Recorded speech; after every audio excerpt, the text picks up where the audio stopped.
Hey guys, welcome back to the channel Everyday Carry for the Everyday Guy. Today we're going to be talking about the Helikon Mini Medical EDC pouch. These are from Cerberus Tactical Outfitters. They're like 385 bucks and I think they're the freaking business. If you can't carry this as a medical pouch or as a piece of medical gear for your EDC, then you can't carry anything, and then you need to really reevaluate your priorities. I do just want to say I'm massively proud of the community that follows this channel. In my last video I asked whether you guys wanted me to review this pouch and show how I have it kitted out, or whether you wanted me to review my EDC, and overwhelmingly people said they want me to review the pouch. That for me says that the community that's following or supporting this channel is as much concerned or even more concerned with saving lives than taking lives, which I would hope you are, but also that you're really keen to learn the more important, what I think is the most important concept of EDC, which is the protector, the savior, the first responder, the Good Samaritan mindset. Now, before I show you what's inside here, guys, everything that's inside here I've had training and I know how to use. My medical training or my tactical medical training, I would say, is intermediate to advanced. Okay, I would actually say more intermediate, right? But there's nothing in here I haven't been trained to use. Now, there might be gear in here that you haven't been trained to use. Okay, it's very important. Don't even carry gear that you don't know how to use. People will literally sue you for trying to save their lives. So just be very careful of that. And if you carry something in here like a needle decompression kit, and in the moment you think you need to use it, and your Good Samaritan mindset is like fully kicked in, and you're like, okay, I'm gonna try to use this just to save this person's life, and you don't know what you're doing, and you make a mistake, and you end up in jail, you end up being sued, whatever the case may be. Only carry the gear you know how to use, and invest yourself in getting good medical training. I do just want to talk about this Opsman weapon light. Guys, people have been asking where they can buy it. You can't buy it, it's not in production yet. This is a prototype that's been sent to me for testing purposes and review purposes. Well, not review purposes, more testing purposes for them. If they say I can review it and this is the final product, then I will review it.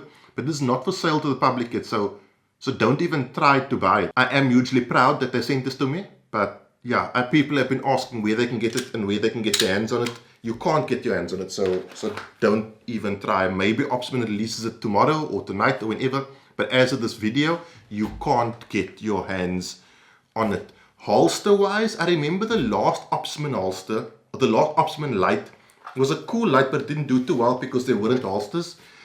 I am in communication with Southwest Holsters. We are going to try to make an Opsman holster this time. So if it does get released and does come to South Africa, we're going to try to make sure that there are Opsman available or holsters available for this particular light. And as you can see, we're not far off, right? It's pretty much right there. But this is not for sale yet. Don't message James asking for the Opsman light or Opsman holster. He's not even going to reply, right? It's still in the prototype testing phase, so don't get too excited yet. But I will keep you guys informed. Follow me on Facebook and Instagram for more information. Okay, let's get to this pouch. Okay guys, so on the outside you have the little Velcro gear patch area right here. I've got my Cerberus tactical pack. You also have the medical reflective asterisk. That is super reflective, so it is a good idea to keep a bit of it open. On the back end we have molly attachments. I've slid what's called handcuffs into them. So what these are is, I'll show you a pair. They're basically hand restraints, right? You restrain someone's hands, and with their hands inside, you tighten this and you make a knot, and they are effectively restrained. I carry a set around my wrist at all times as well, and I generally always have a pair of these on a backpack. These are available from Fundicon and Training Consultants if you do want to get your hands on it. It's not paracord, it's some kind of different material that is much stronger and more capable of handling friction. Okay, so that's on the outside. The zipper pulls are really cool, right? They're like really grippy. They got like this rubberized material around them, so they're very cool zipper pulls. If we open this up, Okay, so this would normally actually be on that side like that, but I just opened it up differently. Okay, so let's get into this. First and foremost, I have a Softy Tourniquet with the instructions, just in case I'm passed out or whatever the case may be and someone doesn't know how to use it. I know it's a gamble of long odds, but I mean, might as well have it there. It takes up no space. Okay, this is not my favorite tourniquet, and it's generally something that I would see or that I would imagine using on someone else as my primary tourniquet. They do work, I do get it, and they do pack away really small, which is the reason it is in this bag. But this is not my favorite tourniquet. My favorite tourniquet would be something like this, the Combat Application Tourniquet. I just think in terms of storage, staging and everything, they are much better, guys. If you want the setup, it's from CHS Guns. This actually goes into my Vertex commuter sling, but I just thought I'd take it out to show you. I would much rather prefer a cat, but as you can see, it's not going to fit in the bag. So for the sake of having a tourniquet, because if you need a tourniquet, like Clint Emerson says, you really need a tourniquet. So a Softy Tourniquet. These, like I said, guys, these do work, but they're not my favorite for deployment. So we'll put that there. And then a Olight. It doesn't have to be an Olight, can be any small flashlight that will fit in here. The reason I like an Olight is because it will fit on the peak of a cap as well. So let's just get that on there. So if I want to go hands-free, then I can, which in a medical emergency situation is really, really useful. So this is the Olight Baton 3, the one that comes with the little charging case and everything. So that's in here, and you'll notice it fits absolutely perfectly in there. Okay, then this side is medical emergency, this side is ouchie. So let's deal with ouchie first. A inhaler. So I am an asthmatic, so I'll pretty much have an inhaler in all of my backpacks. Goes without saying. Some sterile gloves. These are Accurate headache tablets. They're actually called Accurate right here. I usually use Sancadin or Adcodol, but at the pharmacy didn't have, so I got Accurate. They said it does the same thing just as well. I do find these make you a bit more tired. Cetirizine, allergy tablets, again, something that is very, very important. Some plasters, band-aids, and then some alcohol prep pads or alcohol swabs. Okay, so that's that side clear, and as you can see, this is like a mesh pouch, right? And so on the other side, exactly the same. We have a Nasopharyngeal Airway. Nasopharyngeal Airway, that's such a cool word.